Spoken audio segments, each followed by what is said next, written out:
안녕하세요. 마음의 지혜를 탐구하는 시간입니다. 혹시 이런 관계를 경험해 보신 적이 있으신가요? 나는 점점 시들어가고 병들어가는 것 같은데 상대방은 이상하리만치 점점 더 활기를 띠고 좋아지는 듯한 관계 말입니다. 마치 나의 에너지를 빼앗아 자신의 연료로 삼는 것처럼 느껴지는 그런 관계에 대해 오늘 이야기 나눠보고자 합니다. 이 이야기가 당신의 마음에 작은 등불이 되기를 바랍니다. 잠시 시간을 내어 이 채널을 구독하고 이 영상이 도움이 될 것 같은 누군가에게 공유해 주신다면 그것은 어둠 속을 헤매는 다른 이에게 길을 비춰주는 소중한 나눔이 될 것입니다. 당신의 선한 마음이 더 널리 퍼져나가도록 돕는 이 작은 행동에 하나님의 축복이 함께하기를 기원합니다. 오늘 우리는 나르시시스트와의 관계가 끝날 무렵 피해자들이 공통적으로 겪게 되는 10가지 신체적, 정서적 증상에 대해 깊이 들여다볼 것입니다. 수년간 이 문제를 다루면서 저는 나르시시스트의 정서적 학대를 대리 미나우젠 증후군에 비유해왔습니다. 대리 미나우젠 증후군이란 보호자가 주변의 동정이나 관심을 얻기 위해 자신이 돌보는 아이를 일부러 아프게 만드는 비극적인 정신질환입니다. 나르시시스트의 학대는 바로 이와 같은 정서적 미나우젠 증후군과 놀랍도록 닮아 있습니다. 그들은 당신을 물리적으로 아프게 하는 대신 아주 교묘하고 은밀한 방식으로 당신의 감정, 생각, 심지어 신체까지 조종합니다. 당신을 약하게 만들수록 그들 스스로는 더 강해진다고 느끼기 때문입니다. 당신이 무너져 내리는 모습 속에서 자신의 힘과 통제력을 확인하는 것입니다. 이것은 마치 보이지 않는 일산화탄소 중독과도 같습니다. 눈에 보이지도 않고 냄새도 나지 않지만 서서히 당신의 생명력을 앗아가는 치명적인 독가스처럼 말이죠. 제 자신의 과거를 돌아보면 유독 한 관계가 떠오릅니다. 그 관계를 시작할 때에 저는 제 인생 최고의 정점에 있었습니다. 에너지와 열정이 넘쳤고 제 자신을 온전히 사랑했습니다. 물론 그때는 미처 깨닫지 못했던 치유되지 않은 어린 시절의 상처가 내면에 숨어 있었지만요. 하지만 관계가 끝날 무렵에 저는 완전히 다른 사람이 되어 있었습니다. 모든 에너지를 소진하고 완전히 지쳐버렸으며 과거의 제 모습은 희미한 그림자처럼 겨우 남아있을 뿐이었습니다. 더욱 혼란스러웠던 것은 저를 파괴했던 그 모든 부정적인 요소들이 상대방에게서는 전혀 보이지 않았다는 점입니다. 오히려 그는 시간이 갈수록 모든 것을 완벽하게 해내는 멋진 사람처럼 보였고 결국 모든 문제의 원인은 저 자신인 것처럼 느껴졌습니다. 이 극심한 혼란, 이것이 바로 나르시시스트 학대의 핵심입니다. 일반적으로 건강한 관계에서는 가족이나 연인이 잘 되면 나도 함께 기쁘고 힘을 얻습니다. 누군가 힘들어하면 그 아픔이 나에게도 전해져 함께 슬퍼하죠. 우리 한국 사람들이 소중히 여기는 정이라는 개념 속에는 바로 이러한 공감과 유대가 깊이 자리 잡고 있습니다. 하지만 나르시시스트와의 관계는 이 모든 상식을 파괴합니다. 당신이 약해질수록 그는 강해지고 당신이 우울해할수록 그는 행복해합니다. 그러다 문득 당신은 스스로의 변화를 감지하기 시작합니다. 원래 나는 이렇게 사소한 일에 화를 내는 사람이 아니었는데 예전엔 긍정적이었는데 왜 이렇게 매사에 부정적이고 우울할까? 이런 생각들이 꼬리를 물고 결국 이 관계의 문제는 바로 나야라는 결론에 이르게 됩니다. 나르시시스트는 당신이 그렇게 자책하는 순간을 가장 사랑합니다. 당신의 혼란과 수치심을 양분 삼아 그들은 더욱 빛나는 존재처럼 보이고 당신은 점점 더 깊은 어둠 속으로 빠져듭니다. 저는 이 현상을 피해자와 가해자의 인격 교환이라고 부르기도 합니다.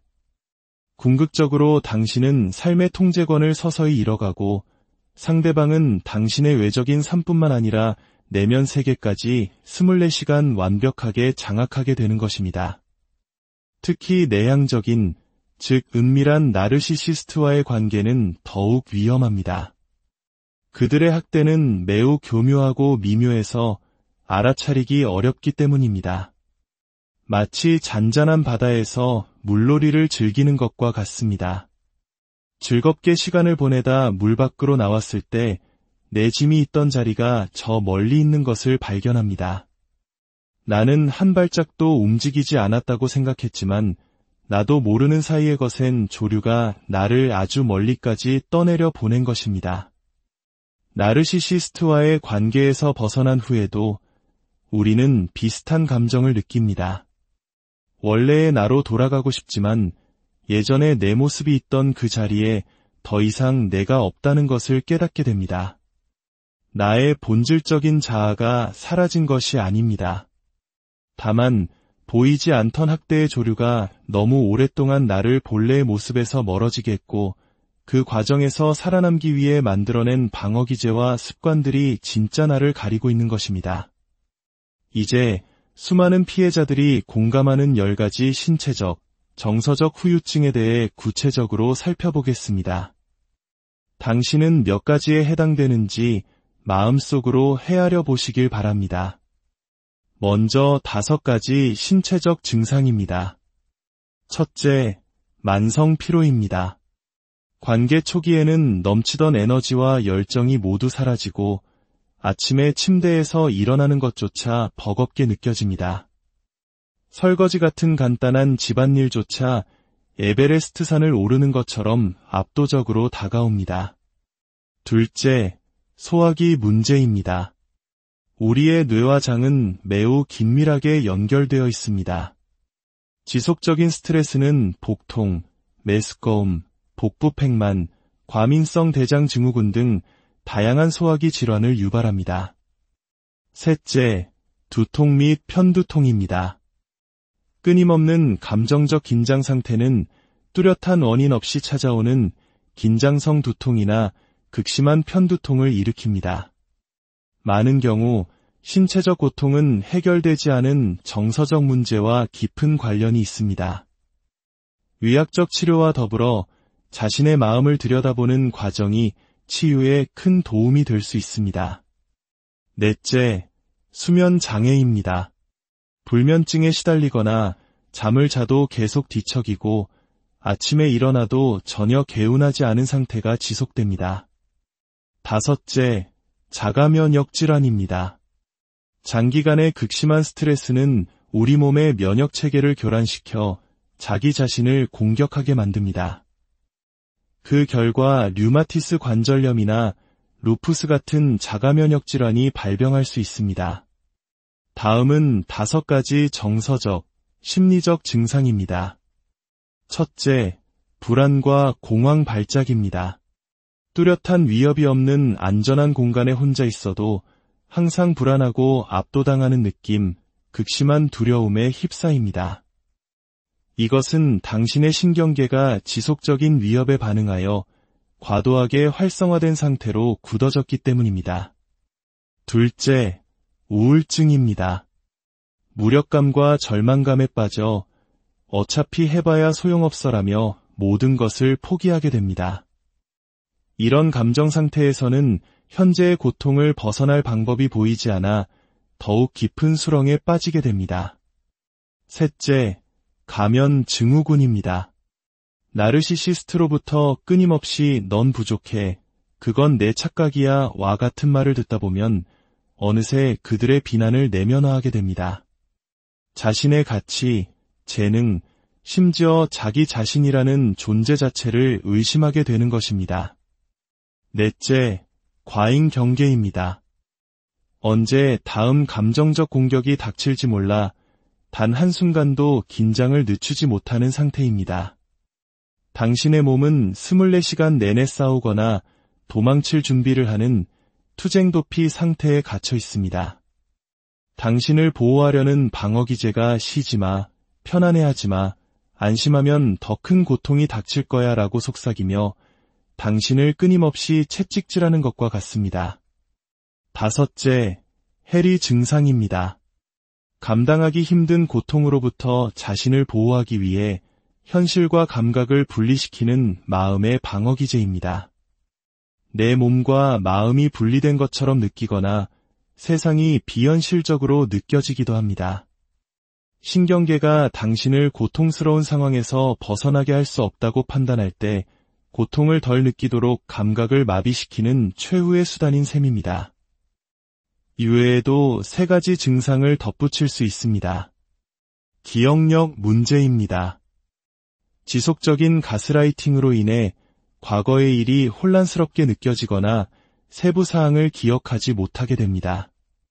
나르시시스트는 태연하게 역사를 왜곡하고 당신이 스스로의 기억과 판단력을 의심하게 만듭니다. 또한 외부의 인정에 대한 끊임없는 갈망입니다. 관계 속에서 자신의 감정과 생각을 존중받지 못했기 때문에 자기 내면의 목소리를 신뢰하는 능력을 잃어버렸습니다. 그래서 끊임없이 다른 사람의 인정을 통해 자신의 가치를 확인받으려 합니다. 마지막으로 만성적인 신체 긴장입니다. 목, 어깨, 등과 같은 부위에 항상 뻣뻣한 긴장감을 느낍니다. 이는 스트레스와 함께 다가올 위험에 대비해 몸이 항상 움츠리고 있기 때문입니다. 저 역시 과거의 상처를 치유하는 과정에서 이 모든 항목에 해당된다는 것을 깨달았습니다. 중요한 것은 이러한 증상에 공감하는 것에서 멈추지 않는 것입니다. 그것은 단지 시작일 뿐입니다. 진정한 치유는 나에게 이런 문제가 있구나를 인지한 후 이제 무엇을 해야 할까? 라는 질문으로 나아가는 데 있습니다. 나르시시스트를 분석하고 이해하는 것만으로는 충분하지 않습니다. 그것은 필요한 첫 단계이지만 그 지식 자체가 당신의 상처를 치유해주지는 않습니다. 진정한 치유는 이제 그들에게 향했던 시선을 온전히 나 자신에게로 돌리는 것에서 시작됩니다. 학대 속에서 살아남기 위해 잠시 묻어두어야만 했던 당신 안에 여전히 살아 숨쉬고 있는 진짜 당신을 만나고 보살피는 것입니다. 치유를 위한 첫걸음은 바로 학대를 인정하는 것입니다. 이것은 학대였다고 명명하는 것은 결코 쉽지 않습니다. 아마 당신의 마음 한편에서는 아니야, 그 사람이 나를 이해하지 못했을 뿐이야. 내가 좀 더 잘 설명했다면 달라졌을 거야 라고 속삭일지도 모릅니다. 특히 어린 시절 부모로부터 비슷한 경험을 했다면 나를 돌봐야 할 존재가 나를 학대했다는 사실을 인정하는 것은 엄청난 두려움을 동반합니다. 하지만 그 두려움을 마주하고 당신이 겪은 고통이 부당한 학대였음을 인정하는 순간 비로소 진정한 치유의 문이 열립니다. 당신은 문제가 있는 사람이 아닙니다.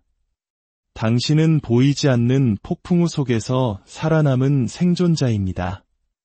이제는 거친 파도가 핥히고 간 상처를 보듬고 잃어버렸던 당신만의 해안으로 돌아갈 시간입니다.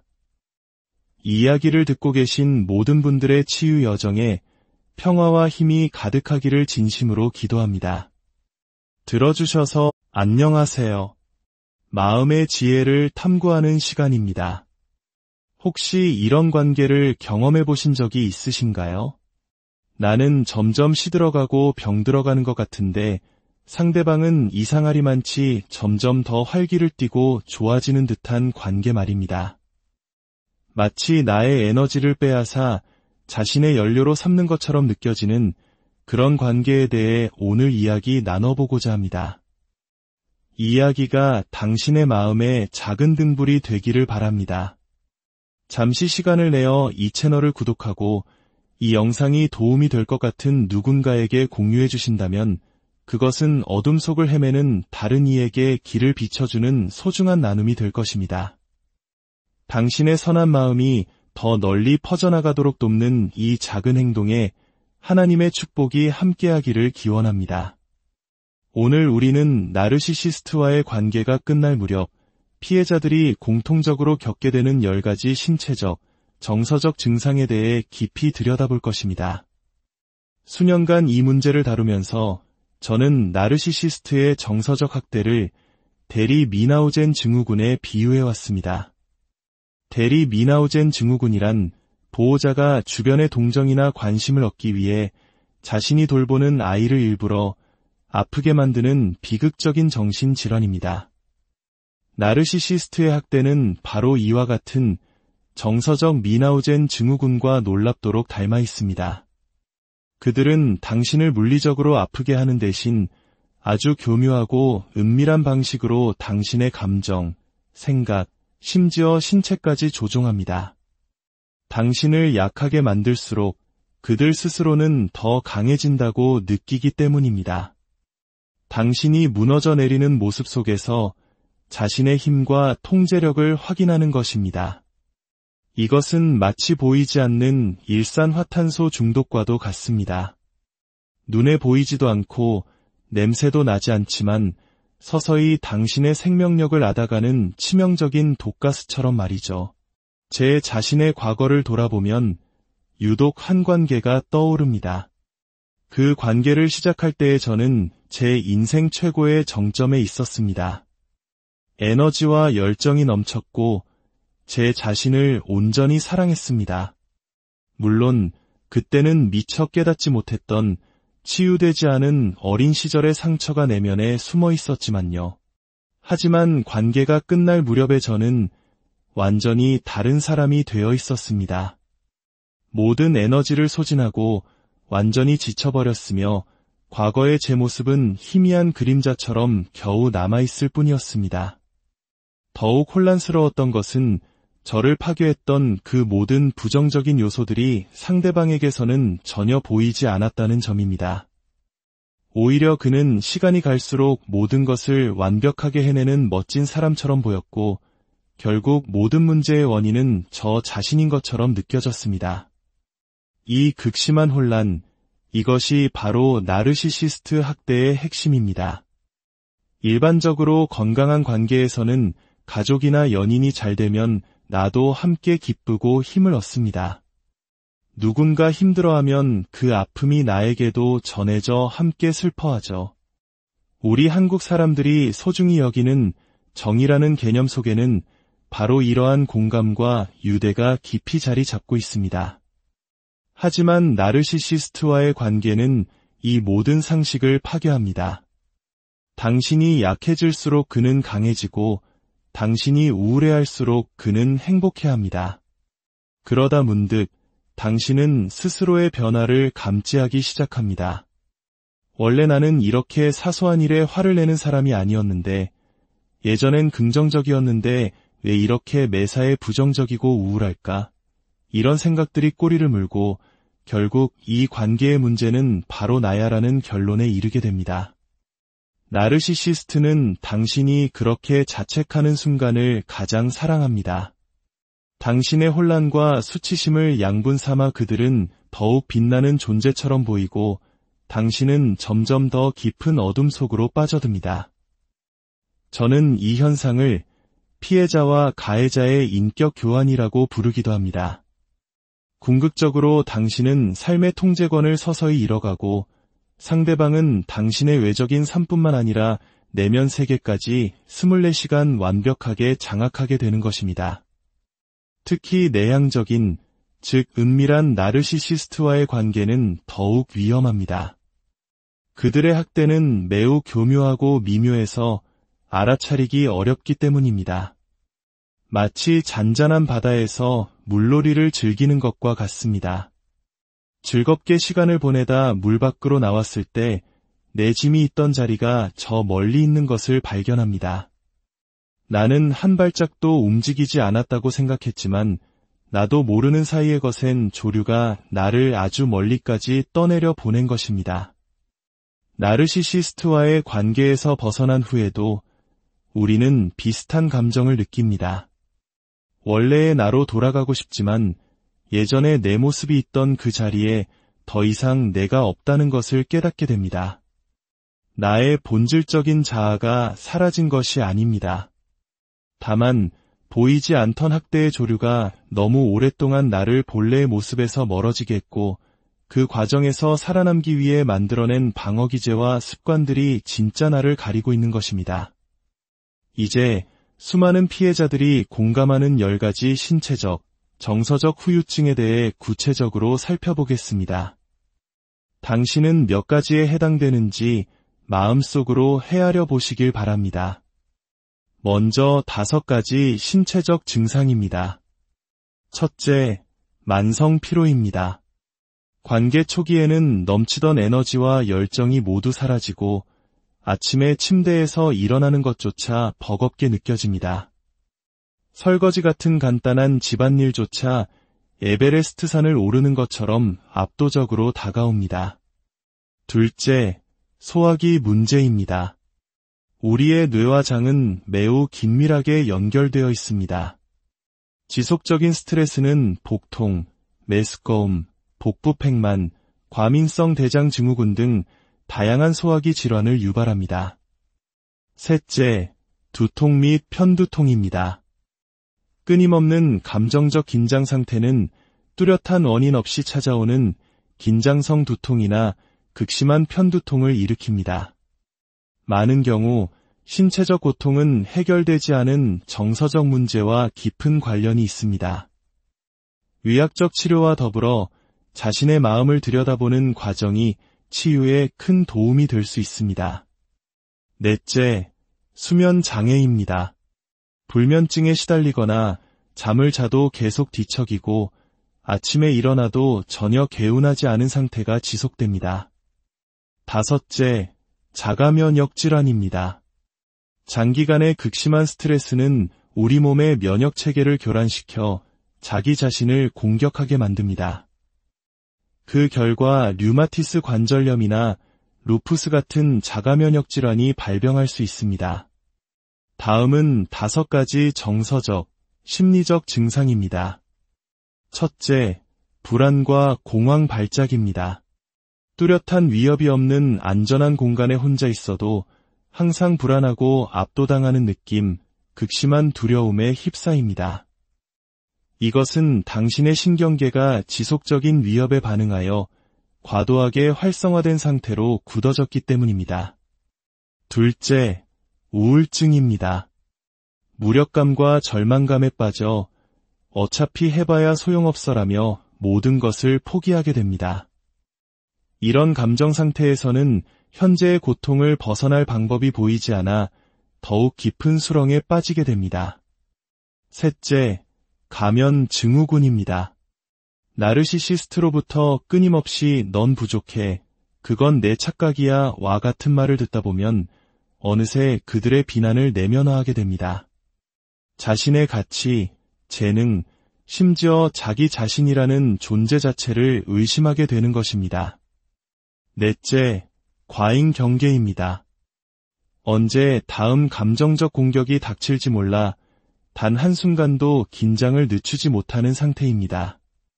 당신의 몸은 24시간 내내 싸우거나 도망칠 준비를 하는 투쟁도피 상태에 갇혀 있습니다.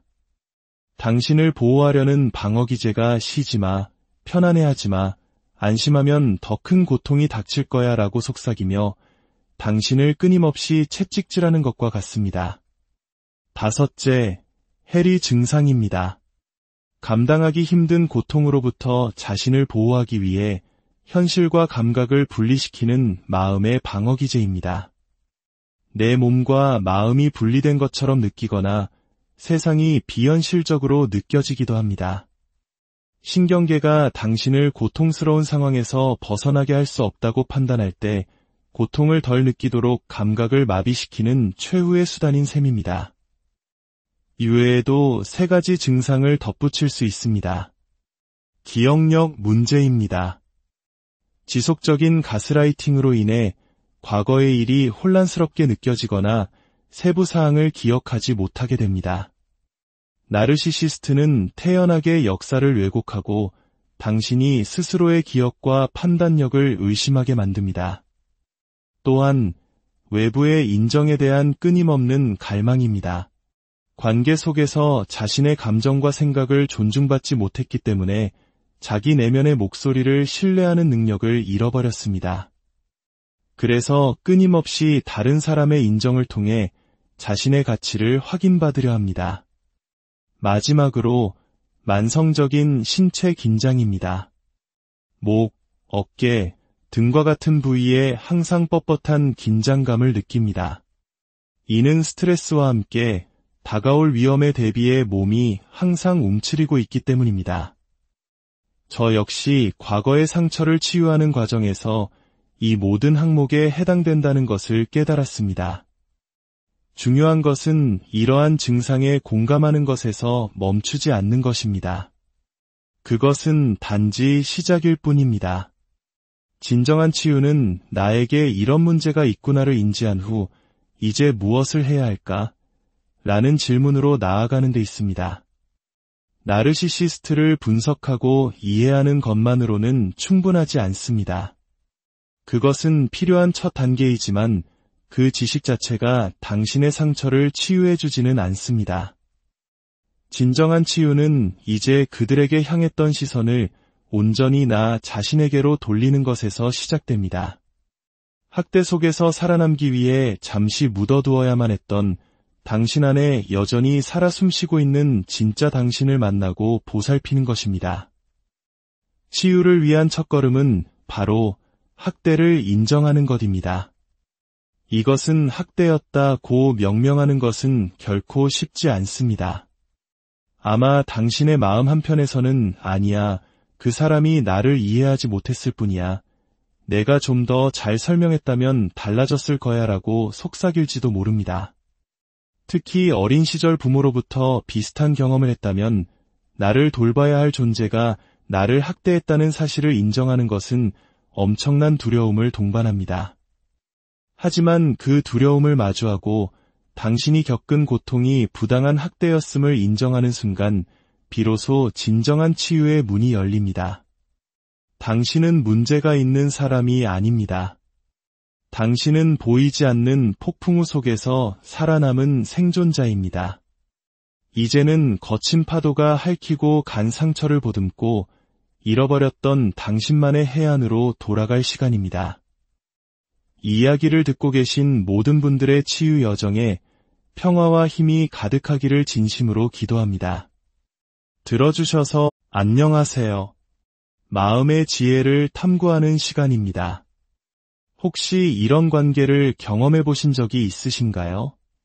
나는 점점 시들어가고 병들어가는 것 같은데 상대방은 이상하리만치 점점 더 활기를 띠고 좋아지는 듯한 관계 말입니다. 마치 나의 에너지를 빼앗아 자신의 연료로 삼는 것처럼 느껴지는 그런 관계에 대해 오늘 이야기 나눠보고자 합니다. 이 이야기가 당신의 마음에 작은 등불이 되기를 바랍니다. 잠시 시간을 내어 이 채널을 구독하고 이 영상이 도움이 될 것 같은 누군가에게 공유해 주신다면 그것은 어둠 속을 헤매는 다른 이에게 길을 비춰주는 소중한 나눔이 될 것입니다. 당신의 선한 마음이 더 널리 퍼져나가도록 돕는 이 작은 행동에 하나님의 축복이 함께하기를 기원합니다. 오늘 우리는 나르시시스트와의 관계가 끝날 무렵 피해자들이 공통적으로 겪게 되는 10가지 신체적, 정서적 증상에 대해 깊이 들여다볼 것입니다. 수년간 이 문제를 다루면서 저는 나르시시스트의 정서적 학대를 대리 미나우젠 증후군에 비유해왔습니다. 대리 미나우젠 증후군이란 보호자가 주변의 동정이나 관심을 얻기 위해 자신이 돌보는 아이를 일부러 아프게 만드는 비극적인 정신질환입니다. 나르시시스트의 학대는 바로 이와 같은 정서적 미나우젠 증후군과 놀랍도록 닮아 있습니다. 그들은 당신을 물리적으로 아프게 하는 대신 아주 교묘하고 은밀한 방식으로 당신의 감정, 생각, 심지어 신체까지 조종합니다. 당신을 약하게 만들수록 그들 스스로는 더 강해진다고 느끼기 때문입니다. 당신이 무너져 내리는 모습 속에서 자신의 힘과 통제력을 확인하는 것입니다. 이것은 마치 보이지 않는 일산화탄소 중독과도 같습니다. 눈에 보이지도 않고 냄새도 나지 않지만 서서히 당신의 생명력을 앗아가는 치명적인 독가스처럼 말이죠. 제 자신의 과거를 돌아보면 유독 한 관계가 떠오릅니다. 그 관계를 시작할 때의 저는 제 인생 최고의 정점에 있었습니다. 에너지와 열정이 넘쳤고 제 자신을 온전히 사랑했습니다. 물론 그때는 미처 깨닫지 못했던 치유되지 않은 어린 시절의 상처가 내면에 숨어 있었지만요. 하지만 관계가 끝날 무렵에 저는 완전히 다른 사람이 되어 있었습니다. 모든 에너지를 소진하고 완전히 지쳐버렸으며 과거의 제 모습은 희미한 그림자처럼 겨우 남아있을 뿐이었습니다. 더욱 혼란스러웠던 것은 저를 파괴했던 그 모든 부정적인 요소들이 상대방에게서는 전혀 보이지 않았다는 점입니다. 오히려 그는 시간이 갈수록 모든 것을 완벽하게 해내는 멋진 사람처럼 보였고 결국 모든 문제의 원인은 저 자신인 것처럼 느껴졌습니다. 이 극심한 혼란, 이것이 바로 나르시시스트 학대의 핵심입니다. 일반적으로 건강한 관계에서는 가족이나 연인이 잘 되면 나도 함께 기쁘고 힘을 얻습니다. 누군가 힘들어하면 그 아픔이 나에게도 전해져 함께 슬퍼하죠. 우리 한국 사람들이 소중히 여기는 정이라는 개념 속에는 바로 이러한 공감과 유대가 깊이 자리 잡고 있습니다. 하지만 나르시시스트와의 관계는 이 모든 상식을 파괴합니다. 당신이 약해질수록 그는 강해지고 당신이 우울해할수록 그는 행복해합니다. 그러다 문득 당신은 스스로의 변화를 감지하기 시작합니다. 원래 나는 이렇게 사소한 일에 화를 내는 사람이 아니었는데 예전엔 긍정적이었는데 왜 이렇게 매사에 부정적이고 우울할까? 이런 생각들이 꼬리를 물고 결국 이 관계의 문제는 바로 나야라는 결론에 이르게 됩니다. 나르시시스트는 당신이 그렇게 자책하는 순간을 가장 사랑합니다. 당신의 혼란과 수치심을 양분 삼아 그들은 더욱 빛나는 존재처럼 보이고 당신은 점점 더 깊은 어둠 속으로 빠져듭니다. 저는 이 현상을 피해자와 가해자의 인격 교환이라고 부르기도 합니다. 궁극적으로 당신은 삶의 통제권을 서서히 잃어가고 상대방은 당신의 외적인 삶뿐만 아니라 내면 세계까지 24시간 완벽하게 장악하게 되는 것입니다. 특히 내향적인, 즉 은밀한 나르시시스트와의 관계는 더욱 위험합니다. 그들의 학대는 매우 교묘하고 미묘해서 알아차리기 어렵기 때문입니다.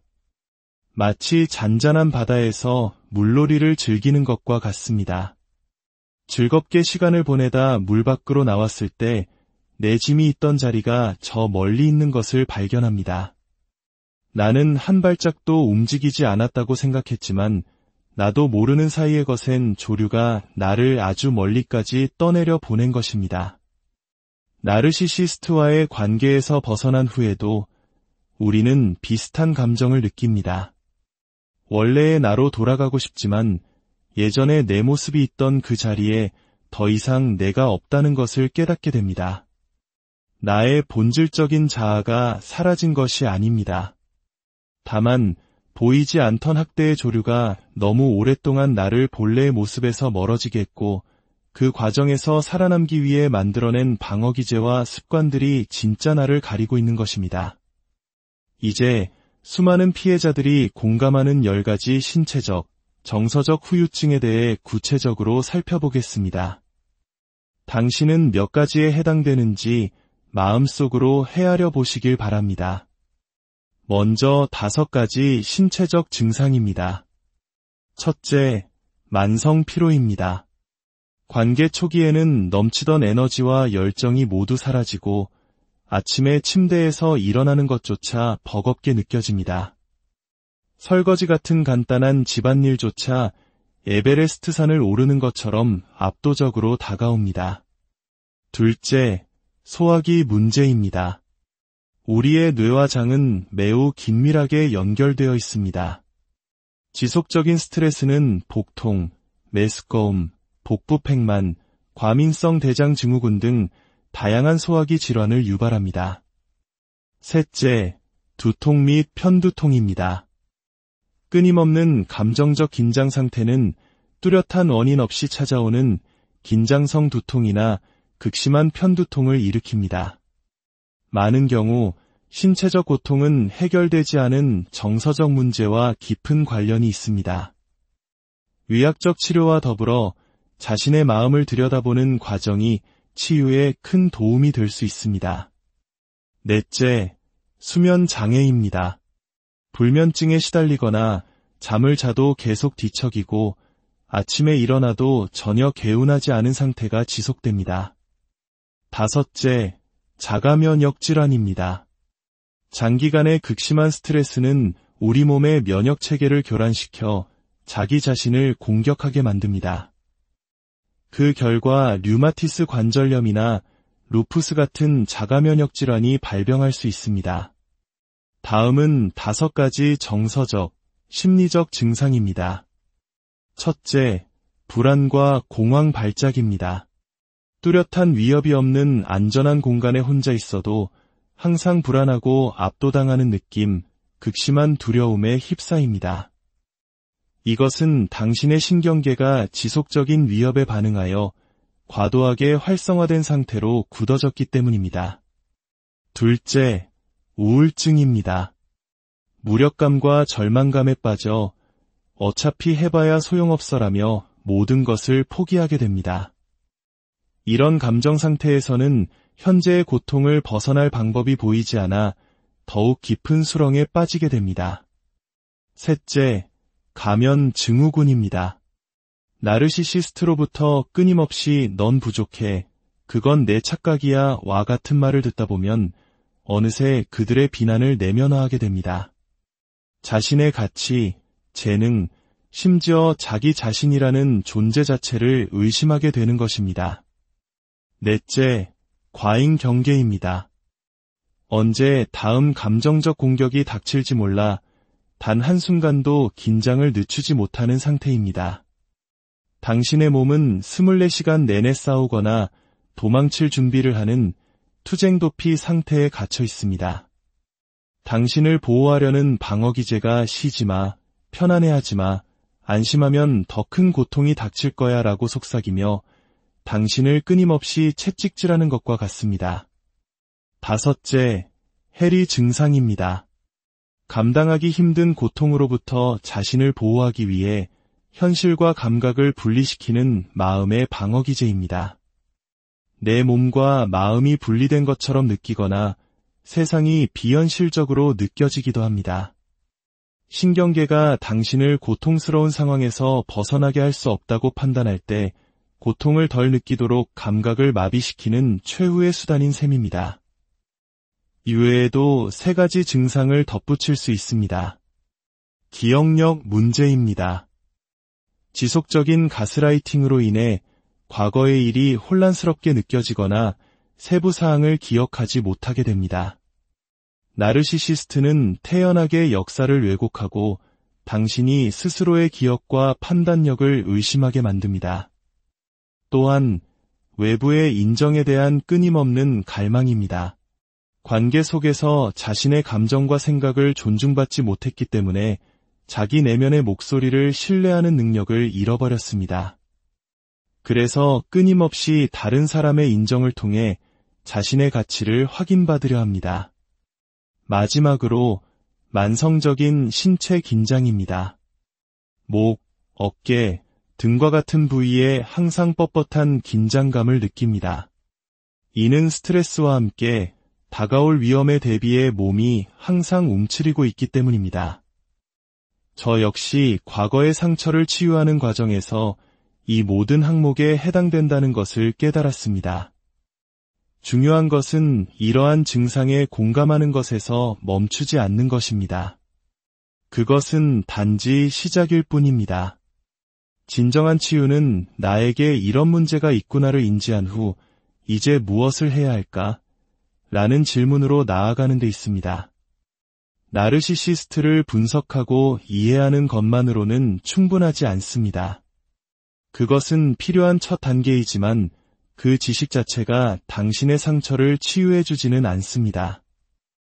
진정한 치유는 이제 그들에게 향했던 시선을 온전히 나 자신에게로 돌리는 것에서 시작됩니다. 학대 속에서 살아남기 위해 잠시 묻어두어야만 했던 당신 안에 여전히 살아 숨쉬고 있는 진짜 당신을 만나고 보살피는 것입니다. 치유를 위한 첫걸음은 바로 학대를 인정하는 것입니다. 이것은 학대였다고 명명하는 것은 결코 쉽지 않습니다. 아마 당신의 마음 한편에서는 아니야, 그 사람이 나를 이해하지 못했을 뿐이야. 내가 좀 더 잘 설명했다면 달라졌을 거야 라고 속삭일지도 모릅니다. 특히 어린 시절 부모로부터 비슷한 경험을 했다면 나를 돌봐야 할 존재가 나를 학대했다는 사실을 인정하는 것은 엄청난 두려움을 동반합니다.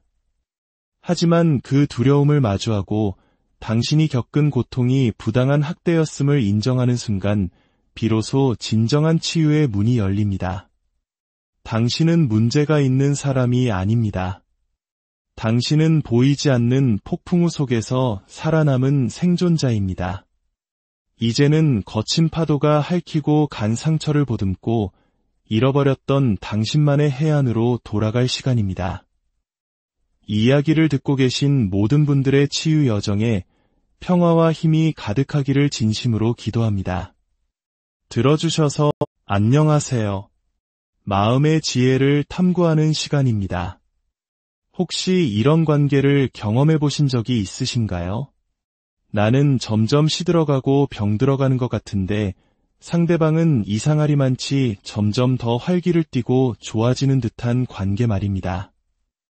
마치 나의 에너지를 빼앗아 자신의 연료로 삼는 것처럼 느껴지는 그런 관계에 대해 오늘 이야기 나눠보고자 합니다. 이 이야기가 당신의 마음에 작은 등불이 되기를 바랍니다. 잠시 시간을 내어 이 채널을 구독하고 이 영상이 도움이 될 것 같은 누군가에게 공유해 주신다면 그것은 어둠 속을 헤매는 다른 이에게 길을 비춰주는 소중한 나눔이 될 것입니다. 당신의 선한 마음이 더 널리 퍼져나가도록 돕는 이 작은 행동에 하나님의 축복이 함께하기를 기원합니다. 오늘 우리는 나르시시스트와의 관계가 끝날 무렵 피해자들이 공통적으로 겪게 되는 10가지 신체적, 정서적 증상에 대해 깊이 들여다볼 것입니다.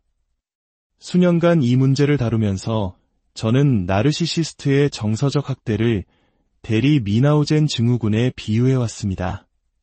대리 미나우젠 증후군이란 보호자가 주변의 동정이나 관심을 얻기 위해 자신이 돌보는 아이를 일부러 아프게 만드는 비극적인 정신질환입니다.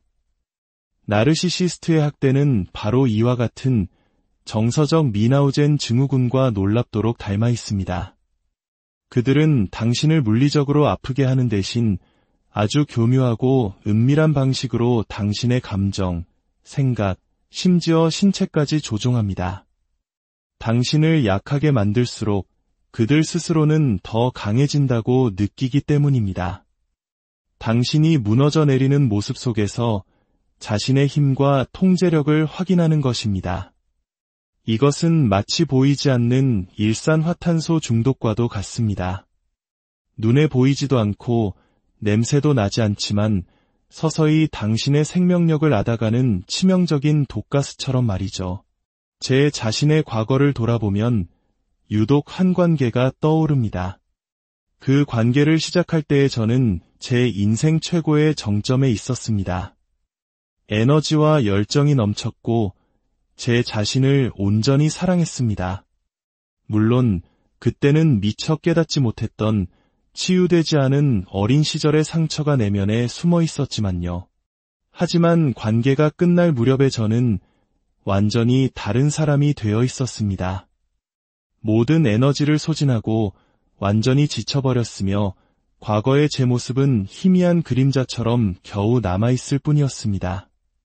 더욱 혼란스러웠던 것은 저를 파괴했던 그 모든 부정적인 요소들이 상대방에게서는 전혀 보이지 않았다는 점입니다.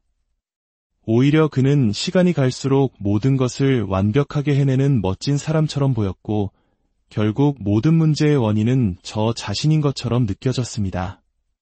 이 극심한 혼란, 이것이 바로 나르시시스트 학대의 핵심입니다. 일반적으로 건강한 관계에서는 가족이나 연인이 잘 되면 나도 함께 기쁘고 힘을 얻습니다. 누군가 힘들어하면 그 아픔이 나에게도 전해져 함께 슬퍼하죠. 우리 한국 사람들이 소중히 여기는 정이라는 개념 속에는 바로 이러한 공감과 유대가 깊이 자리 잡고 있습니다. 하지만 나르시시스트와의 관계는 이 모든 상식을 파괴합니다. 당신이 약해질수록 그는 강해지고 당신이 우울해할수록 그는 행복해합니다. 그러다 문득 당신은 스스로의 변화를 감지하기 시작합니다. 원래 나는 이렇게 사소한 일에 화를 내는 사람이 아니었는데, 예전엔 긍정적이었는데 왜 이렇게 매사에 부정적이고 우울할까? 이런 생각들이 꼬리를 물고 결국 이 관계의 문제는 바로 나야라는 결론에 이르게 됩니다. 나르시시스트는 당신이 그렇게 자책하는 순간을 가장 사랑합니다. 당신의 혼란과 수치심을 양분 삼아 그들은 더욱 빛나는 존재처럼 보이고 당신은 점점 더 깊은 어둠 속으로 빠져듭니다. 저는 이 현상을 피해자와 가해자의 인격 교환이라고 부르기도 합니다. 궁극적으로 당신은 삶의 통제권을 서서히 잃어가고 상대방은 당신의 외적인 삶뿐만 아니라 내면 세계까지 24시간 완벽하게 장악하게 되는 것입니다. 특히 내향적인, 즉 은밀한 나르시시스트와의 관계는 더욱 위험합니다. 그들의 학대는 매우 교묘하고 미묘해서 알아차리기 어렵기 때문입니다. 마치 잔잔한 바다에서 물놀이를 즐기는 것과 같습니다. 즐겁게 시간을 보내다 물 밖으로 나왔을 때 내 짐이 있던 자리가 저 멀리 있는 것을 발견합니다. 나는 한 발짝도 움직이지 않았다고 생각했지만 나도 모르는 사이의 것엔 조류가 나를 아주 멀리까지 떠내려 보낸 것입니다. 나르시시스트와의 관계에서 벗어난 후에도 우리는 비슷한 감정을 느낍니다. 원래의 나로 돌아가고 싶지만 예전에 내 모습이 있던 그 자리에 더 이상 내가 없다는 것을 깨닫게 됩니다. 나의 본질적인 자아가 사라진 것이 아닙니다. 다만 보이지 않던 학대의 조류가 너무 오랫동안 나를 본래의 모습에서 멀어지게 했고 그 과정에서 살아남기 위해 만들어낸 방어기제와 습관들이 진짜 나를 가리고 있는 것입니다. 이제 수많은 피해자들이 공감하는 10가지 신체적, 정서적 후유증에 대해 구체적으로 살펴보겠습니다. 당신은 몇 가지에 해당되는지 마음속으로 헤아려 보시길 바랍니다. 먼저 5가지 신체적 증상입니다. 첫째, 만성 피로입니다. 관계 초기에는 넘치던 에너지와 열정이 모두 사라지고 아침에 침대에서 일어나는 것조차 버겁게 느껴집니다. 설거지 같은 간단한 집안일조차 에베레스트 산을 오르는 것처럼 압도적으로 다가옵니다. 둘째, 소화기 문제입니다. 우리의 뇌와 장은 매우 긴밀하게 연결되어 있습니다. 지속적인 스트레스는 복통, 메스꺼움, 복부팽만, 과민성 대장 증후군 등 다양한 소화기 질환을 유발합니다. 셋째, 두통 및 편두통입니다. 끊임없는 감정적 긴장 상태는 뚜렷한 원인 없이 찾아오는 긴장성 두통이나 극심한 편두통을 일으킵니다. 많은 경우 신체적 고통은 해결되지 않은 정서적 문제와 깊은 관련이 있습니다. 의학적 치료와 더불어 자신의 마음을 들여다보는 과정이 치유에 큰 도움이 될 수 있습니다. 넷째, 수면 장애입니다. 불면증에 시달리거나 잠을 자도 계속 뒤척이고 아침에 일어나도 전혀 개운하지 않은 상태가 지속됩니다. 다섯째, 자가면역 질환입니다. 장기간의 극심한 스트레스는 우리 몸의 면역 체계를 교란시켜 자기 자신을 공격하게 만듭니다. 그 결과 류마티스 관절염이나 루푸스 같은 자가면역 질환이 발병할 수 있습니다. 다음은 5가지 정서적, 심리적 증상입니다. 첫째, 불안과 공황 발작입니다. 뚜렷한 위협이 없는 안전한 공간에 혼자 있어도 항상 불안하고 압도당하는 느낌, 극심한 두려움에 휩싸입니다. 이것은 당신의 신경계가 지속적인 위협에 반응하여 과도하게 활성화된 상태로 굳어졌기 때문입니다. 둘째, 우울증입니다. 무력감과 절망감에 빠져 어차피 해봐야 소용없어라며 모든 것을 포기하게 됩니다. 이런 감정 상태에서는 현재의 고통을 벗어날 방법이 보이지 않아 더욱 깊은 수렁에 빠지게 됩니다. 셋째, 가면 증후군입니다. 나르시시스트로부터 끊임없이 넌 부족해, 그건 내 착각이야 와 같은 말을 듣다 보면 어느새 그들의 비난을 내면화하게 됩니다. 자신의 가치, 재능, 심지어 자기 자신이라는 존재 자체를 의심하게 되는 것입니다. 넷째, 과잉 경계입니다. 언제 다음 감정적 공격이 닥칠지 몰라 단 한순간도 긴장을 늦추지 못하는 상태입니다. 당신의 몸은 24시간 내내 싸우거나 도망칠 준비를 하는 투쟁도피 상태에 갇혀 있습니다. 당신을 보호하려는 방어기제가 쉬지마, 편안해하지마, 안심하면 더 큰 고통이 닥칠 거야 라고 속삭이며 당신을 끊임없이 채찍질하는 것과 같습니다. 다섯째, 해리 증상입니다. 감당하기 힘든 고통으로부터 자신을 보호하기 위해 현실과 감각을 분리시키는 마음의 방어기제입니다. 내 몸과 마음이 분리된 것처럼 느끼거나 세상이 비현실적으로 느껴지기도 합니다. 신경계가 당신을 고통스러운 상황에서 벗어나게 할 수 없다고 판단할 때 고통을 덜 느끼도록 감각을 마비시키는 최후의 수단인 셈입니다. 이외에도 3가지 증상을 덧붙일 수 있습니다.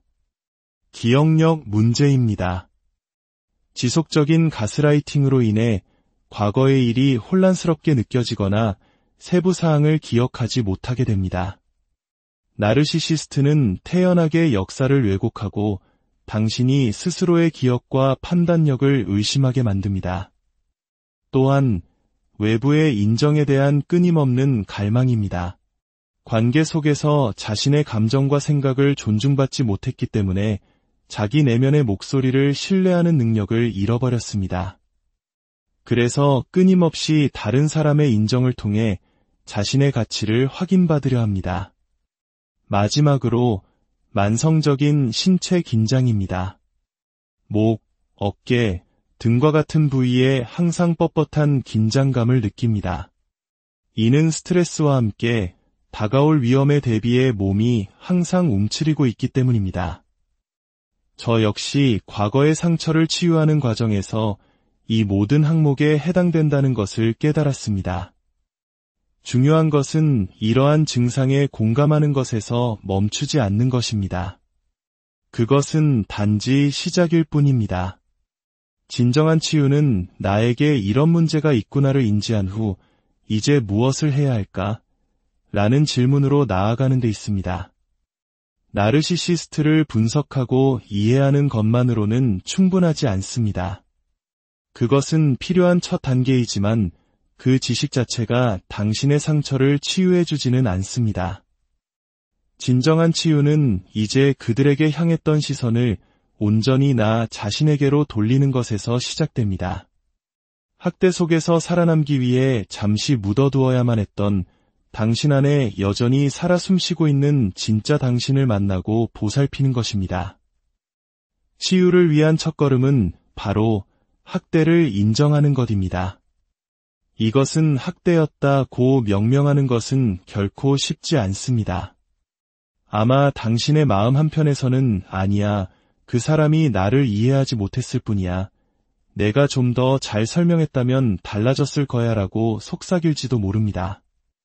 특히 어린 시절 부모로부터 비슷한 경험을 했다면 나를 돌봐야 할 존재가 나를 학대했다는 사실을 인정하는 것은 엄청난 두려움을 동반합니다. 하지만 그 두려움을 마주하고 당신이 겪은 고통이 부당한 학대였음을 인정하는 순간 비로소 진정한 치유의 문이 열립니다. 당신은 문제가 있는 사람이 아닙니다. 당신은 보이지 않는 폭풍우 속에서 살아남은 생존자입니다. 이제는 거친 파도가 핥히고 간 상처를 보듬고 잃어버렸던 당신만의 해안으로 돌아갈 시간입니다. 이 이야기를 듣고 계신 모든 분들의 치유 여정에 평화와 힘이 가득하기를 진심으로 기도합니다. 들어주셔서 안녕하세요. 마음의 지혜를 탐구하는 시간입니다. 혹시 이런 관계를 경험해 보신 적이 있으신가요? 나는 점점 시들어가고 병들어가는 것 같은데 상대방은 이상하리만치 점점 더 활기를 띠고 좋아지는 듯한 관계 말입니다. 마치 나의 에너지를 빼앗아 자신의 연료로 삼는 것처럼 느껴지는 그런 관계에 대해 오늘 이야기 나눠보고자 합니다. 이 이야기가 당신의 마음에 작은 등불이 되기를 바랍니다. 잠시 시간을 내어 이 채널을 구독하고 이 영상이 도움이 될 것 같은 누군가에게 공유해 주신다면 그것은 어둠 속을 헤매는 다른 이에게 길을 비춰주는 소중한 나눔이 될 것입니다. 당신의 선한 마음이 더 널리 퍼져나가도록 돕는 이 작은 행동에 하나님의 축복이 함께하기를 기원합니다. 오늘 우리는 나르시시스트와의 관계가 끝날 무렵 피해자들이 공통적으로 겪게 되는 10가지 신체적, 정서적 증상에 대해 깊이 들여다볼 것입니다. 수년간 이 문제를 다루면서 저는 나르시시스트의 정서적 학대를 대리 미나우젠 증후군에 비유해왔습니다. 대리 미나우젠 증후군이란 보호자가 주변의 동정이나 관심을 얻기 위해 자신이 돌보는 아이를 일부러 아프게 만드는 비극적인 정신질환입니다. 나르시시스트의 학대는 바로 이와 같은 정서적 미나우젠 증후군과 놀랍도록 닮아 있습니다. 그들은 당신을 물리적으로 아프게 하는 대신 아주 교묘하고 은밀한 방식으로 당신의 감정, 생각, 심지어 신체까지 조종합니다. 당신을 약하게 만들수록 그들 스스로는 더 강해진다고 느끼기 때문입니다. 당신이 무너져 내리는 모습 속에서 자신의 힘과 통제력을 확인하는 것입니다. 이것은 마치 보이지 않는 일산화탄소 중독과도 같습니다. 눈에 보이지도 않고 냄새도 나지 않지만 서서히 당신의 생명력을 앗아가는 치명적인 독가스처럼 말이죠. 제 자신의 과거를 돌아보면 유독 한 관계가 떠오릅니다. 그 관계를 시작할 때에 저는 제 인생 최고의 정점에 있었습니다. 에너지와 열정이 넘쳤고 제 자신을 온전히 사랑했습니다. 물론 그때는 미처 깨닫지 못했던 치유되지 않은 어린 시절의 상처가 내면에 숨어 있었지만요. 하지만 관계가 끝날 무렵에 저는 완전히 다른 사람이 되어 있었습니다. 모든 에너지를 소진하고 완전히 지쳐버렸으며 과거의 제 모습은 희미한 그림자처럼 겨우 남아있을 뿐이었습니다. 더욱 혼란스러웠던 것은 저를 파괴했던 그 모든 부정적인 요소들이 상대방에게서는 전혀 보이지 않았다는 점입니다. 오히려 그는 시간이 갈수록 모든 것을 완벽하게 해내는 멋진 사람처럼 보였고 결국 모든 문제의 원인은 저 자신인 것처럼 느껴졌습니다. 이 극심한 혼란, 이것이 바로 나르시시스트 학대의 핵심입니다. 일반적으로 건강한 관계에서는 가족이나 연인이 잘 되면 나도 함께 기쁘고 힘을 얻습니다. 누군가 힘들어하면 그 아픔이 나에게도 전해져 함께 슬퍼하죠.